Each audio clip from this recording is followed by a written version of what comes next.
Que el Señor les bendiga, hermanos y amigos. En nuestra oportunidad anterior iniciamos el estudio de esta carta de Santiago y nos encontramos en el versículo 1. Estuvimos mencionando algunas generalidades de esta carta para tener una comprensión de cómo fue que este escrito fue redactado. Cubrimos la primera parte del versículo 1 y explicamos que era muy interesante que, a pesar de que Santiago era el hermano del Señor Jesús, cuando él hace uso de sus credenciales para dar a conocer quién era él, para que estuviera escribiendo este escrito, él no hace uso de su lazo sanguíneo, sino que se presenta como siervo de Dios y siervo del Señor Jesucristo.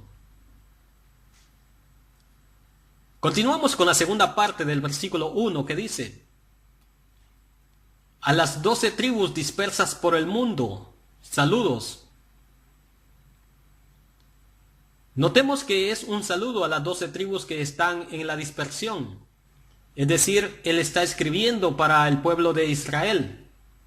Como mencionamos la vez anterior, Santiago escribió antes de que se comprendiera lo que es el Evangelio de la Gracia.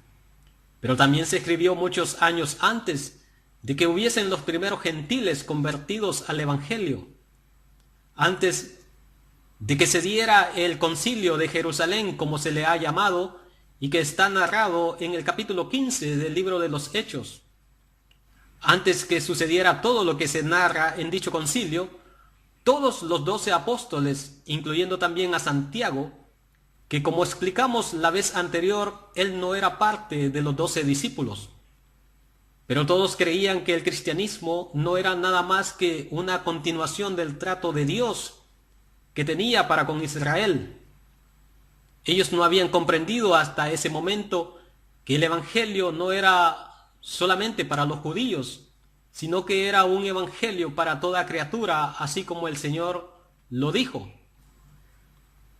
Pero eso era tanto así que cuando Santiago escribe y envía su carta, podemos notar que él la dirige a las 12 tribus que están en la dispersión. Es decir, él está escribiendo a los israelitas, que él sabía que estaban dispersos por todo el mundo, pero está escribiendo a cristianos judíos, porque Santiago continuaba pensando que el evangelio era únicamente para el pueblo de Israel. Él pensaba que era como una extensión del judaísmo, o como la realización más plena del judaísmo a través de Cristo. Lejos estaba él de pensar que un día los gentiles serían admitidos dentro de este plan hasta que se produce el concilio de Jerusalén que ya hemos mencionado.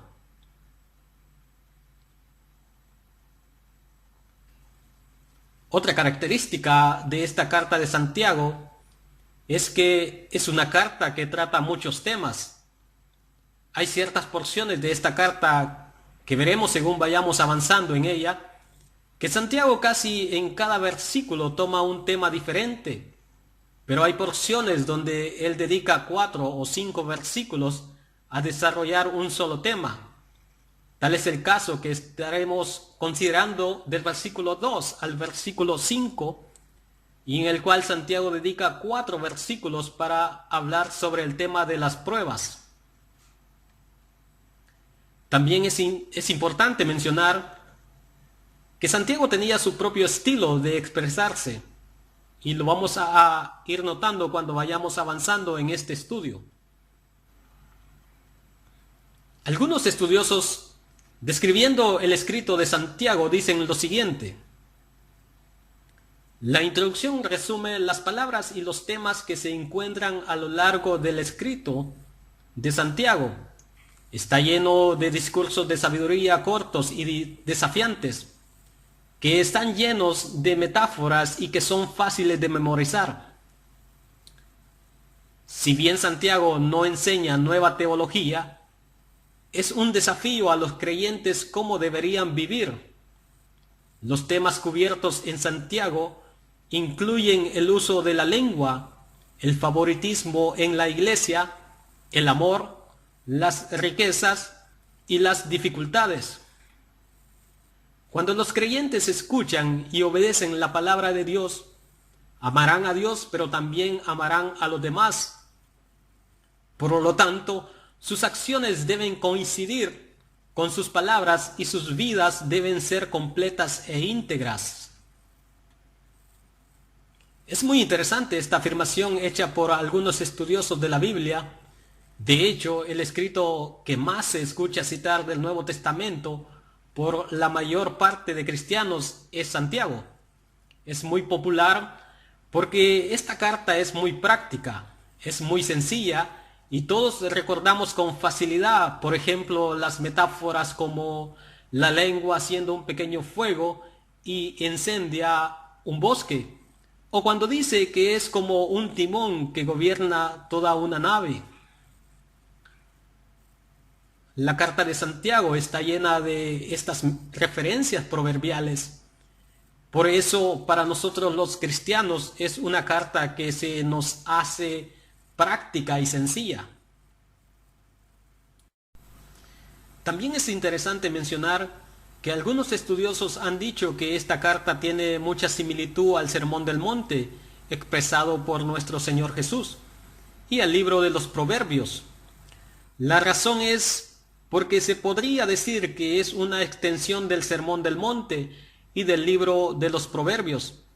Santiago, él comenta, explica y cita ciertos ecos de expresiones que podemos encontrar en el Sermón del Monte.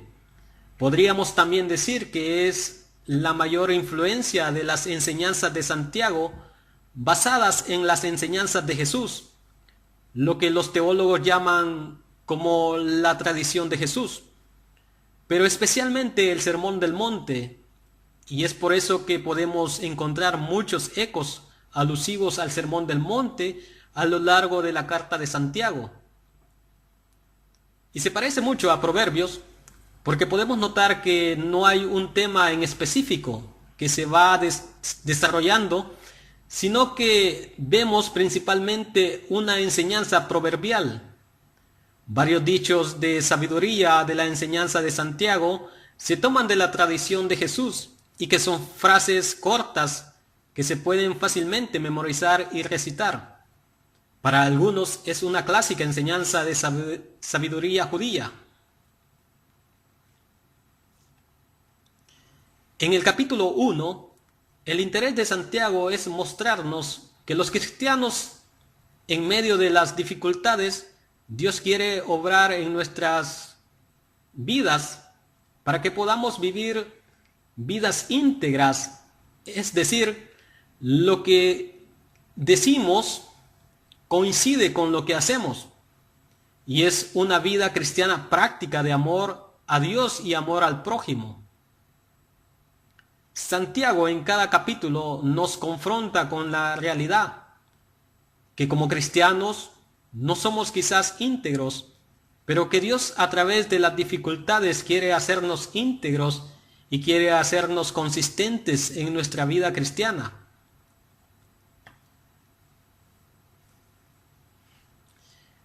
Muy bien, dicho esto, continuamos a considerar el versículo 2, donde Santiago inicia a hablar sobre las pruebas. El versículo 2 dice: hermanos míos, considérense muy dichosos cuando tengan que enfrentarse con diversas pruebas. El tema que Santiago desarrollará en estos versículos siguientes, del 2 al 5, es el tema de las pruebas. Existe una pregunta que a lo largo de la historia el pueblo de Dios se ha hecho, y es: ¿por qué Dios permite que los creyentes sufran? Santiago, más bien, en vez de querer dar una respuesta a esta pregunta, lo que quiere es enseñarnos cómo ver las pruebas. Si recordamos los primeros años de la iglesia cristiana, fueron años de persecución. Si esta carta fue escrita en el año 46 después de Cristo, como creen la mayor parte de comentaristas de la Biblia, eso significa que hacía 13 años que Jesús había muerto y resucitado. Pablo estaba ya convertido, pero todavía no ejercía el ministerio. Y eso nos dice que cuando Santiago escribió esta carta, fue en el momento cuando la iglesia estaba padeciendo las persecuciones, que se mencionan en el libro de los Hechos, en los primeros capítulos del libro. Entre esas pruebas habían ya habido varios mártires, como por ejemplo Esteban, Jacobo el apóstol a quien Herodes mató. La iglesia había sido dispersada, aún Saulo había sido un azote para la iglesia. Los apóstoles habían estado prisioneros varias veces. Y si no es por aquel ángel que Dios envía para sacar a Pedro de la prisión, Pedro hubiera sido muerto, ya que esos eran los planes de Herodes. La iglesia vivía una situación de muchas dificultades. Por eso es que a Santiago le interesaba que los cristianos pudieran enfocar adecuadamente las pruebas. Si bien es cierto que las pruebas que nosotros pasamos, los que pertenecemos a países democráticos, donde hay una libertad de expresión de culto religioso, las pruebas que enfrentamos son de otro tipo, pero siempre siguen siendo pruebas. Y lo que Dios quiere es que nosotros veamos las pruebas cuando vienen a nuestra vida con sumo gozo, es decir, el gozo más grande, como la máxima alegría. Santiago nos dice que veamos las pruebas como una oportunidad para crecer espiritualmente. Santiago nos enseña que a aquellos que confían en Dios, las pruebas, las dificultades o los sufrimientos son oportunidades para crecer y madurar en la vida cristiana, especialmente en este mundo caído donde vivimos, donde hay muchas dificultades y muchas veces somos sometidos a confrontar nuestra confianza en Dios. Es importante mencionar también qué es una prueba. Y las pruebas se pueden definir como problemas. Podríamos decir que toda prueba es un problema que un cristiano tiene, pero no todo problema es una prueba. ¿Cómo podemos hacer para saber si lo que estamos viviendo es un problema o es una prueba? Una manera de cómo podemos saber cuando es una prueba o es un problema es de la manera siguiente. Y es que una prueba siempre será por causa del Evangelio de Cristo. La otra manera de distinguir una prueba de un problema es que una prueba solo tiene dos posibles soluciones. En cambio, los problemas siempre tienen diversas formas de solucionarse. Las pruebas solo pueden solucionarse de dos formas. La primera es que el cristiano se aparte del Evangelio. Y la segunda es cuando Dios cumplió ya el propósito que tenía con nuestra vida al enviarnos dicha prueba. Por eso, en el versículo 3, Santiago nos dice: pues ya saben que la prueba de su fe produce constancia. Notemos que Santiago dice que lo que se está siendo probado es nuestra fe. Por eso se dice que toda prueba es por causa del Evangelio. Porque lo que se prueba es la fe por la cual llegamos al Evangelio de Cristo. Siempre que nosotros somos probados, es nuestra fe la que está siendo probada. Y al hacer eso Dios, Él persigue un propósito. Cuando Él cumple el propósito por el cual envió la prueba termina. Y Santiago hace referencia a esto en el versículo 4, cuando dice: y la constancia debe llevar a feliz término la obra, para que sean perfectos e íntegros, sin que les falte nada. Ya que anteriormente había dicho que la prueba produce constancia o paciencia, como también es traducido en la traducción Reina Valera, cuando dice Santiago, y la constancia debe llevar a feliz término la obra, está diciendo: muestren constancia hasta que Dios cumpla el propósito que está buscando en nosotros por medio de esa prueba. Y reafirma diciendo: para que sean perfectos e íntegros, sin que les falte nada. Cuando dice que seamos perfectos e íntegros, Está diciendo que las pruebas nos hacen madurar espiritualmente.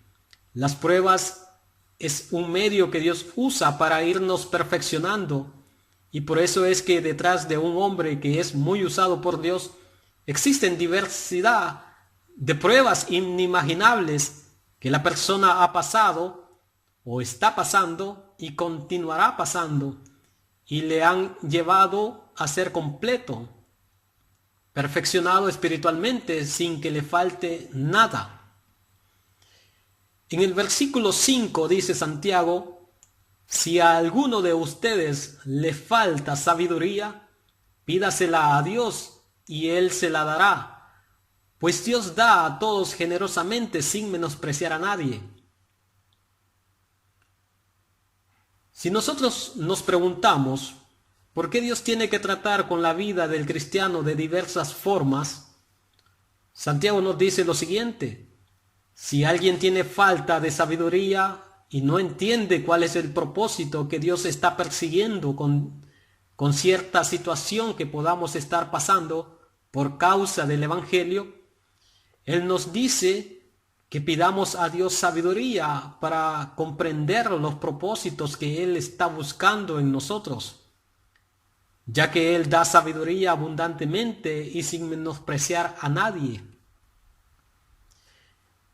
Si en este momento, amigo oyente, usted está en medio de una situación por causa del Evangelio y que quizás no entiende el porqué de tantas dificultades, lo que podemos hacer es pedirle a Dios en nuestras oraciones sabiduría para entender cuál es el plan que está buscando en dichas situaciones o dificultades que pudiéramos estar pasando.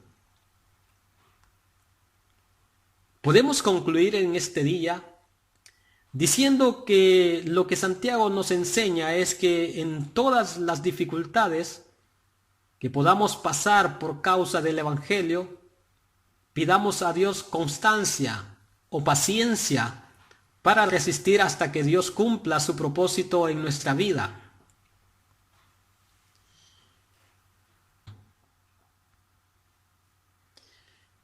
El teólogo de la Reforma Juan Calvino, el reformador de Ginebra, dijo acerca de este pasaje que hemos estado considerando lo siguiente: como vemos, Dios no nos exige lo que está por encima de nuestras fuerzas, sino que está dispuesto a ayudarnos si se lo pedimos. Cada vez que nos pida hacer algo, aprendemos que podemos pedirle el poder para realizarlo. Dios mediante, en nuestra próxima oportunidad seguiremos considerando los versículos que continúan de esta carta de Santiago. Bendiciones.